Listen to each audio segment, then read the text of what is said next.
guys and girls, welcome back to this ACT quiz prep video series. What we are doing here is a problem where we are told certain things about a triangle ABC. So we know that in triangle ABC, angle A is congruent to angle C. And just for symbols support, we write this little sign here, angle A.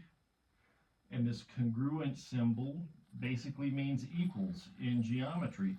And then we have angle C right here. So something about them is equal, and that is their measure in degrees, which we are working with in this problem. And we're also told that the measure of angle B is 143.6 degrees. So what we're going to do here is we're going to, we're going to want to find the measure of angle A. So the way we want to start with this is we would like to let the measure of angle A equal the measure of angle C be equal to X. So when you see that little m there, that means the measure of angle A, or the measure of angle C. And because they're congruent angles, we know that they're the same thing. Now, by the triangle angle sum theorem,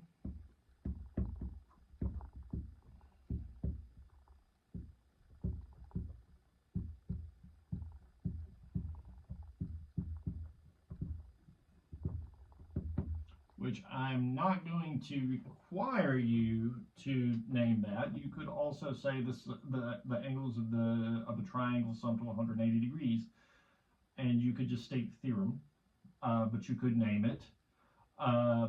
We could say x plus x plus 143.6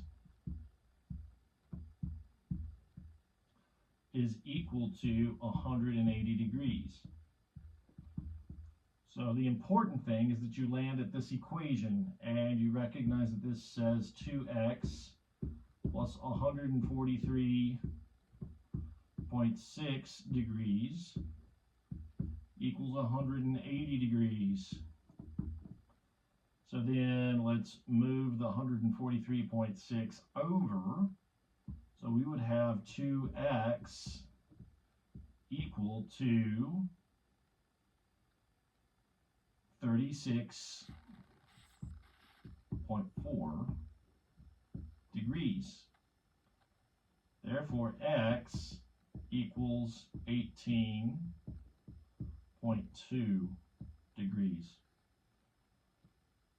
Now, you might be a little bit more comfortable drawing the lines under these equations and doing the divide by 2. I want to be very clear. I'm not going to require that you put that in your solution. Most mathematicians, once they get past the Algebra 1 pre-algebra stage, would just go line by line, and it would be obvious to most people why they're making the next line the way it is, right? So what we would see is x plus x goes to 2x, because that's collecting like terms.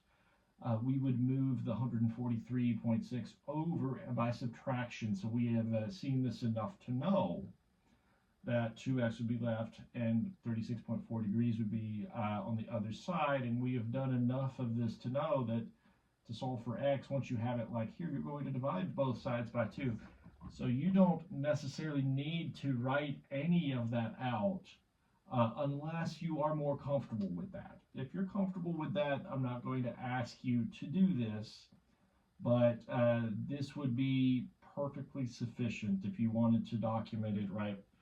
Just like that, and in fact it would be even preferred to some extent because it's just so much easier to read, and it would be probably much easier for you to look at on exam day or on the ACT if you are doing this for the ACT. So I do want to just say very briefly about this. It is totally fine to document this way. It is completely and totally fine to do everything just like this, but you should be comfortable with that. And in general, you want to make little moves as you try to solve equations. Just small little moves, small single changes line to line, right? So this is one single change when I go from x plus x to 2x. This is one single change when I move 143.6 over and subtract it off of both sides.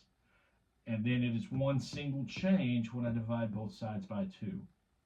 So if you're making little changes all the way through, that's what we want to see.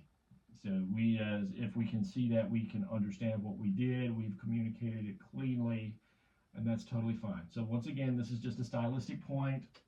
I'm not going to be upset if you do something that you're used to, or if you do this.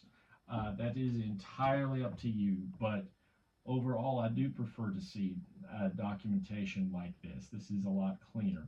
And once you're comfortable enough with what you're doing with this equation process to do something like this. But once again, it's entirely up to you how you handle it from there. I'm not looking to reward or punish in the marking system on either of those. All right, thanks for watching.